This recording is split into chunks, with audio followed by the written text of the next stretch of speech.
Quizá ese es precisamente el problema de la filosofía occidental, el no ser más que una nota al pie de Platón. Y no se trata de negarle a Platón la autoridad o una autoridad suprema sobre la filosofía occidental, sobre la tradición filosófica de Occidente, sino que precisamente como buen padre, al fin y al cabo, la malforma, la restringe y le impide su desarrollo pleno. Hay que tener en cuenta que Platón precisamente es la puerta a los posocráticos, así como Sócrates es el resumen o la síntesis de la tradición sofística. Platón abre el mundo a la filosofía real, pero esta solo logra afinarse cuando ocurre la primera disidencia, que es la de Aristóteles. Eso en cuanto a la filosofía como cosmología, como universo de pensamiento, como estructura. El mismo Platón precisamente no puede de ningún modo ser el momento excelente e insuperable de la filosofía, porque la filosofía como fenómeno cultural está sujeta a la evolución de la cultura. Es la naturaleza la que evoluciona, y la filosofía es un fenómeno dentro de la naturaleza artificial que es la cultura, por lo tanto está sujeto a su evolución. Y Platón sería precisamente uno de sus primeros hitos, de los más grandes.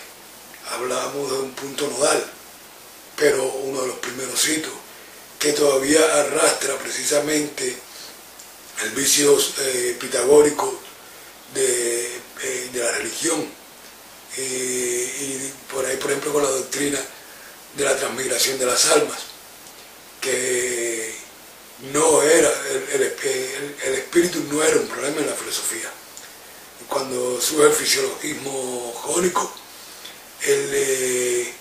hay dos grandes vías, que son Heráclito y Parménides.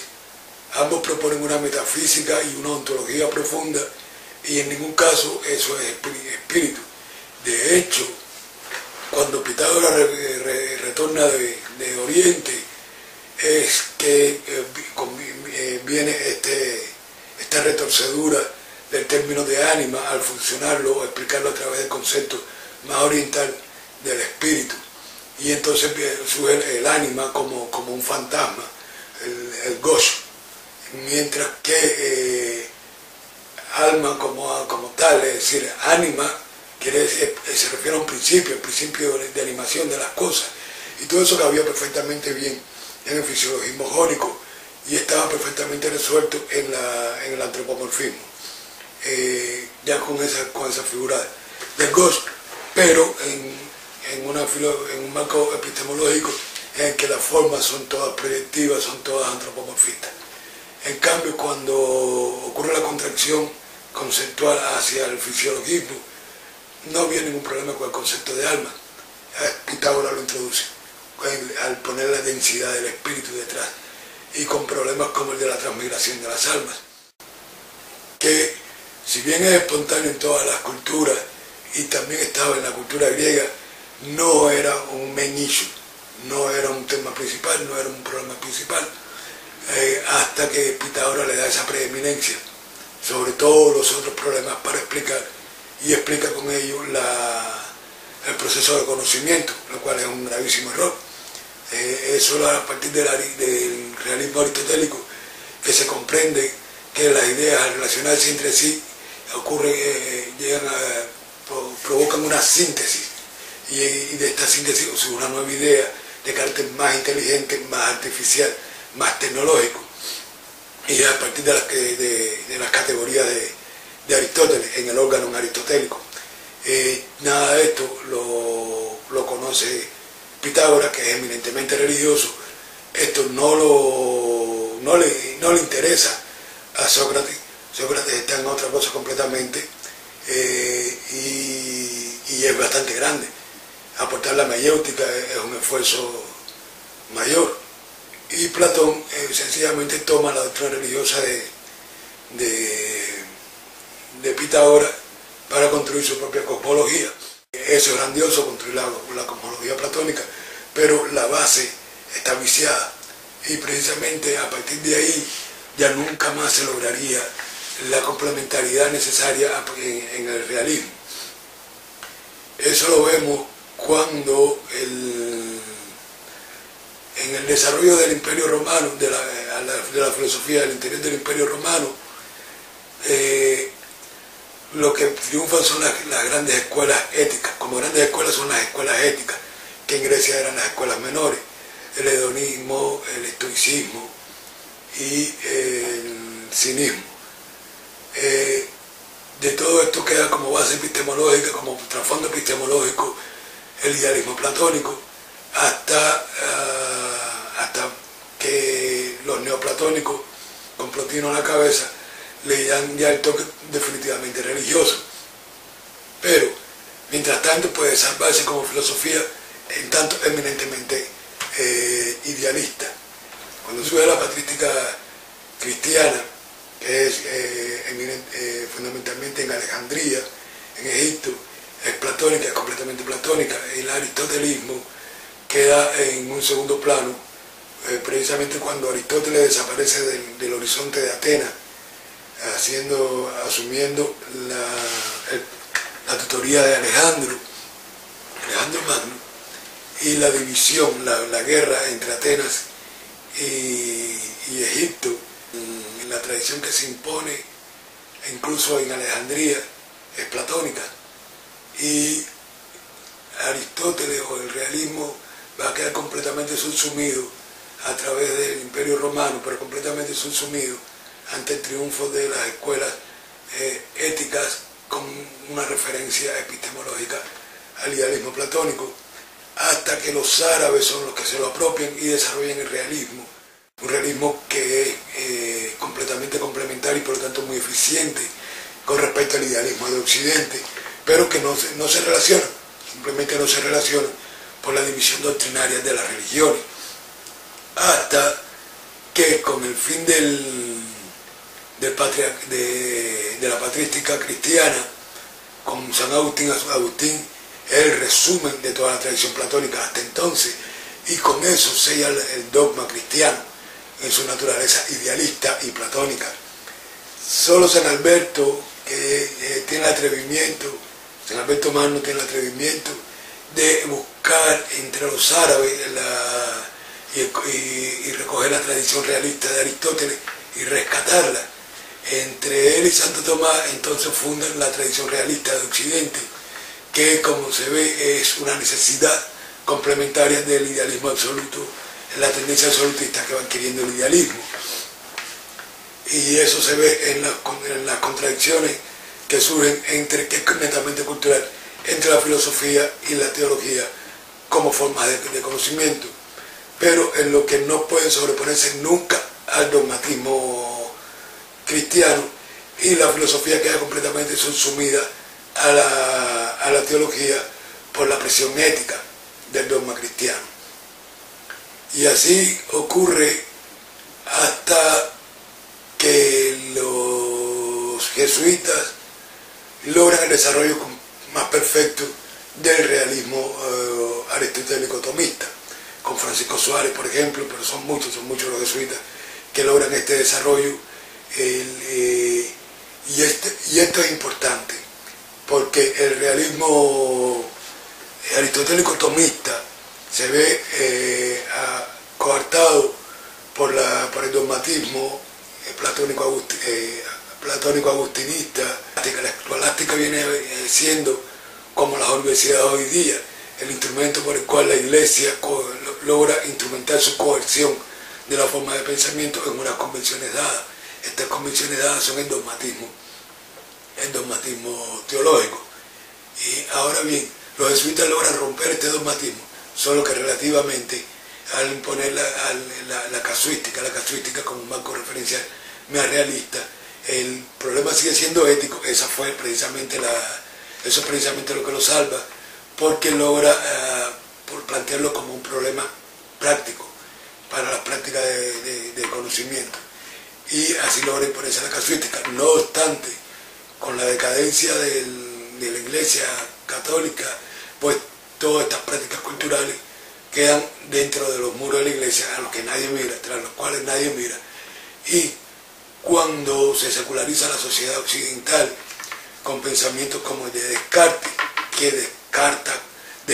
descarta completamente a Aristóteles por increíble, es decir, le resta credibilidad, todas sus referencias éticas, todas sus referencias cristianas, y pero por tanto dogmático, platónico, agustinista, y a partir de ahí la filosofía occidental queda completamente condenada al idealismo, y eso es atroz. Precisamente a la altura de los jesuitas ya el idealismo es trascendental. Sin embargo, ya después de Kant y Leibniz, el idealismo es absoluto y desaparece toda referencia realista, toda referencia crítica. Tan es así que el idealismo tiene que convenir sus propios referentes críticos en los falsos realismos o pseudo-realismos. Es como, sería así como surge desde el materialismo, que es un pseudo-realismo, hasta el llamado neorrealismo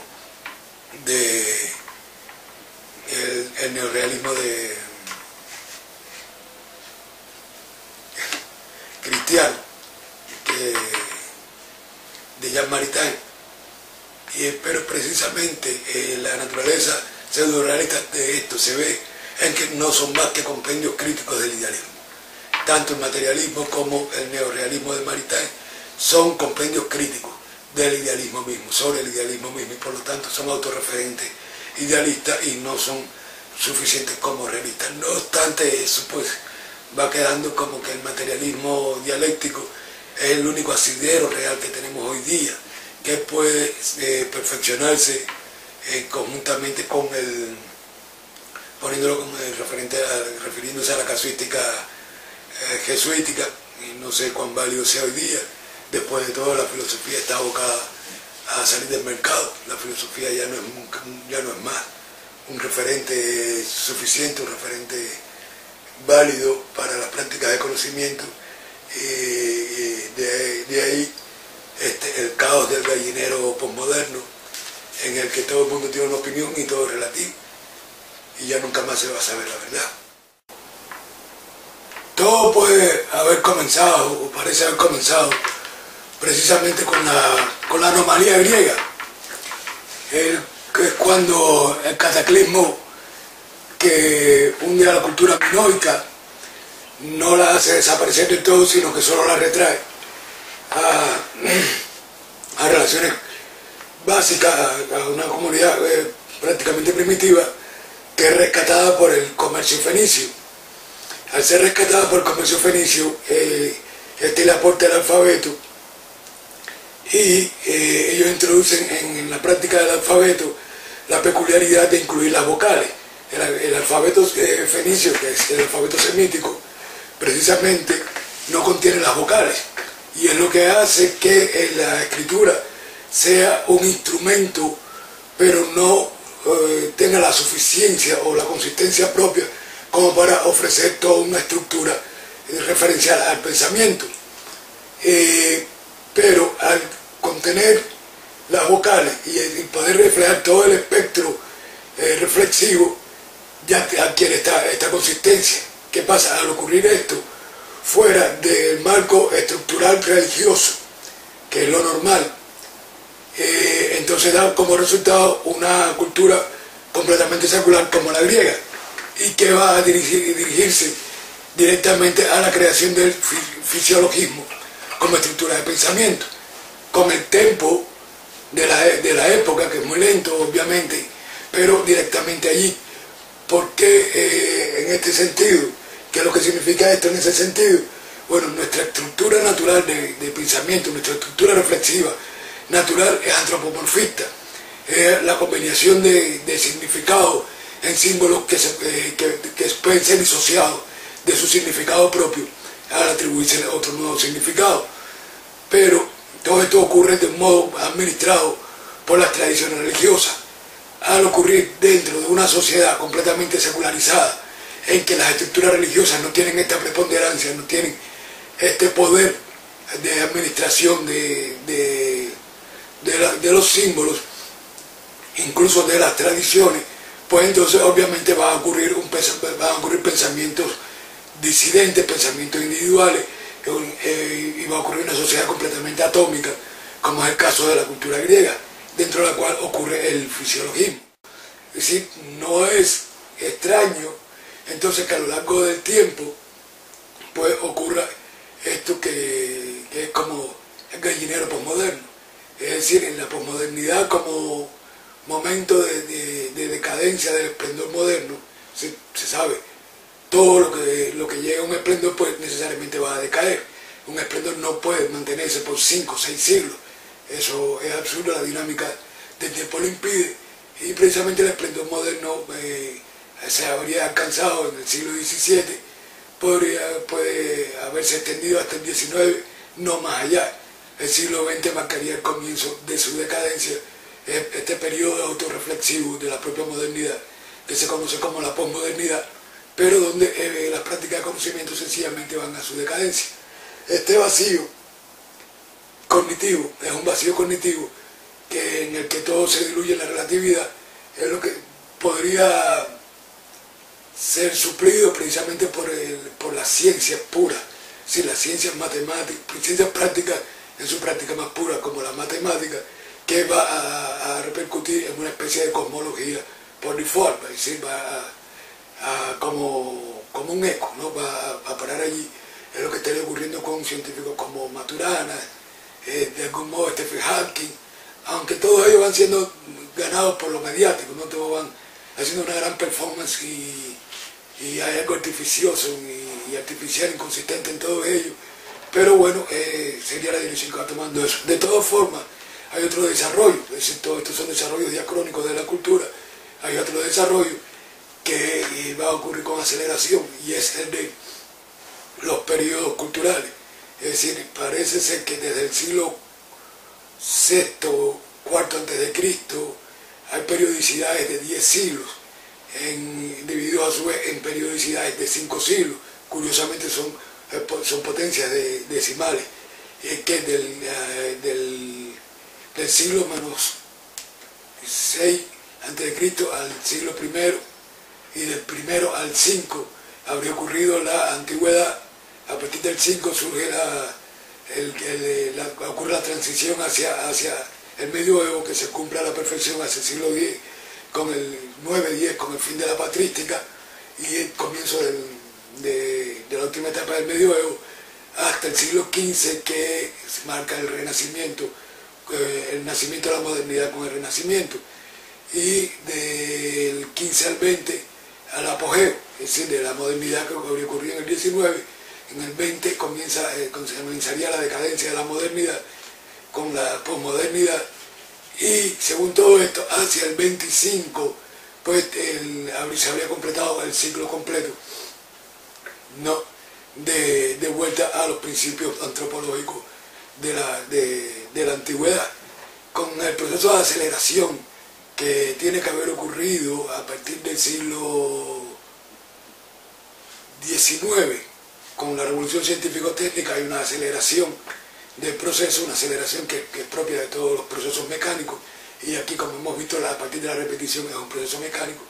Pues entonces, antes del siglo XXV, todo debe estar culminado y el mundo puede haber encontrado la respuesta al problema fundamental de la filosofía. Hay que tener en cuenta también que todo ocurre de un modo dinámico, binario, es decir, no solo los oráculos se resuelven en un modo binario, no solo la realidad virtual se resuelve en un modo binario, la realidad misma sería un algoritmo, incluso si este algoritmo ocurre de modo espontáneo, es sabido que la realidad tiene valor matemático, incluso si eso es espontáneo. Incluso si es espontáneo, al ocurrir como un orden sistemático, ya se ordena, ya es comprensible, aunque no lo sea en un momento dado, lo va a hacer más adelante. Y en este sentido, pues tanto los planteamientos, el idealismo como el realismo, no serían más que formas complementarias que responden a las dos proyecciones formales de la realidad, y a través de las cuales lo real puede ser comprendido. Ya eso ocurre no solo con la dualidad platónico-aristotélica, ocurre antes. había ocurrido con Parménides y Heráclito, en el que uno tiene una visión más estática del ente como tal, Parménides, mientras que Heráclito tiene una visión más dada a través del devenir. Y entonces ya esos son los presocráticos.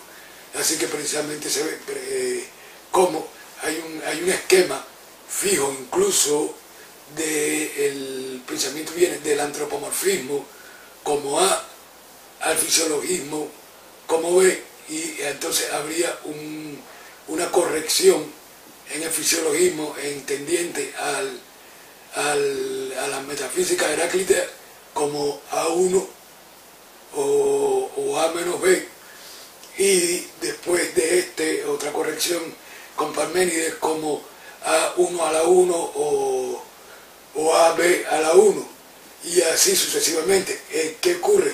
Después de Parménides, esto pudiera haber sido el campaneo dialéctico, ¿no? de los bandos, de los bandazos en que ocurre la historia, y eso es completamente dialéctico y dinámico, si no hubiera ocurrido la interrupción pitagórica. Sin embargo, la interrupción pitagórica lo que habría hecho sería una redeterminación del esquema, no la eliminación del mismo, sino le había impuesto una nueva dinámica, que es lo que se vería a partir de Platón, Aristóteles, que establece los dos nuevos cánones entre los que se va a resolver el pensamiento entre idealista y realista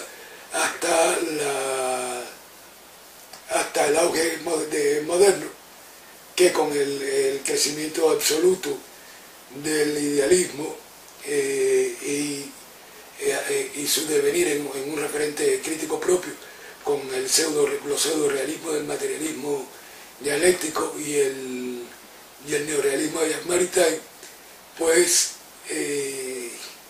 ya que es la negación total del sistema, pero en cambio viene eso de resurgir de las ciencias puras, aportando visiones cosmológicas.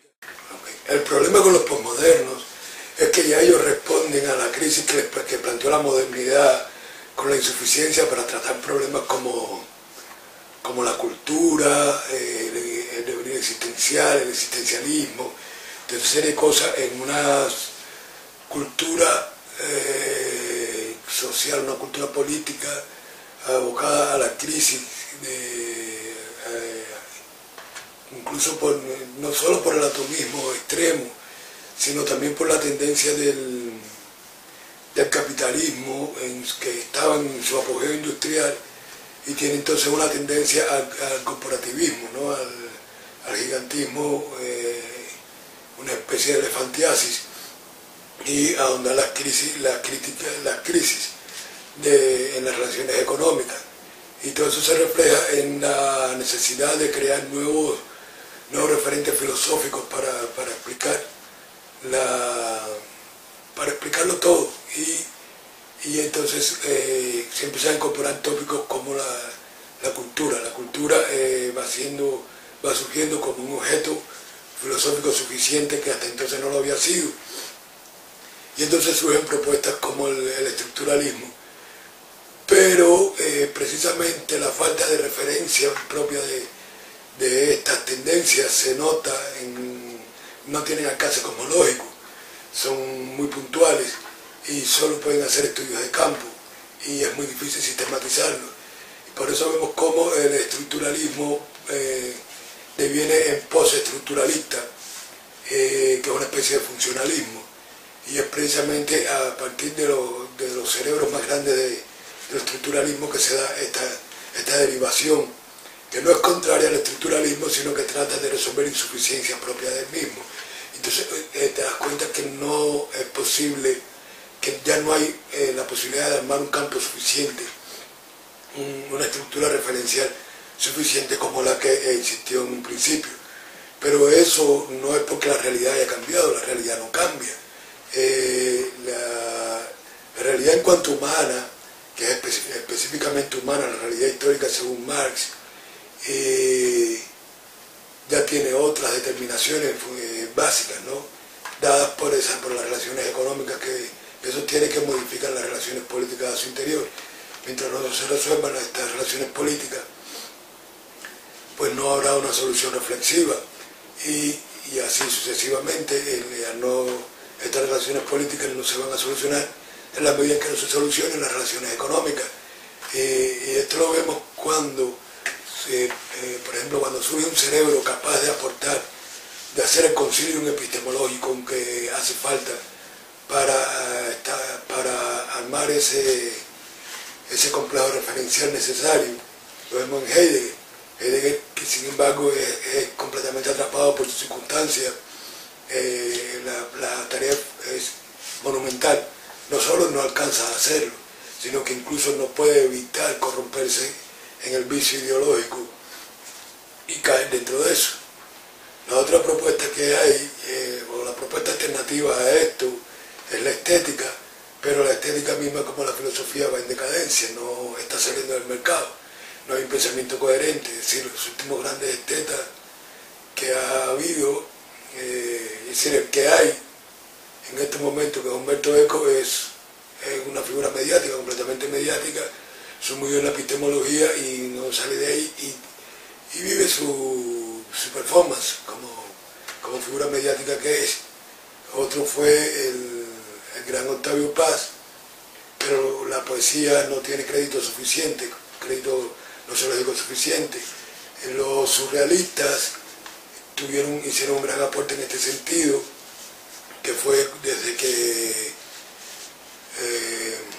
se inventó la patafísica como un sistema de conocimiento que es basado en la excepcionalidad. Si uno se fija en Lezama Lima, el cubano, vemos que uno de los personajes principales, Opiano Licario, muere escribiendo un poema largo que es La súmula nunca infusa de las transformaciones morfológicas, una cosa así, y te das cuenta que, en primer lugar, que es el I Ching, el libro de las mutaciones chino, por el nombre, pero que además es precisamente el compendio de la patafísica, según lo planteó Alfred Harris. Curioso que Alfred Harris no lo plantea en serio nunca, o al menos no sobrepasa la ambigüedad de si está jugando, de qué se trata esto. Yo creo que era serio. Lo que pasa es que era tan desmesurado y tan inconvencional que no había manera de plantearlo de modo serio, y que el error de los surrealistas fue precisamente tomarlo como una broma colosal y tirar el surrealismo por la vía de la broma colosal, con dandis como Dalí y cosas así, y se quedó todo en el vedetismo. El surrealismo pasó a ser vedetista y como siempre las grandes figuras mediáticas terminan por opacar la sustancia propia que lo sostiene. Y entonces, fuera de Lezama Lima, no cuajó nunca por sus pretensiones mediáticas y vedetistas de escritor y poeta, más que de esteta, aunque la vena de él era la estética precisamente, y se ve en su novela Paradiso. Octavio Paz, pues, tuvo una existencia estoica hasta el fin de sus días, sin mayor consecuencia, solamente la belleza, la gran consistencia que le da su belleza, es completamente coherente, creíble, pero nadie va a ir a él nunca, porque la poesía no tiene crédito, la poesía no tiene la credibilidad, y es por eso que la esperanza está en la ciencia.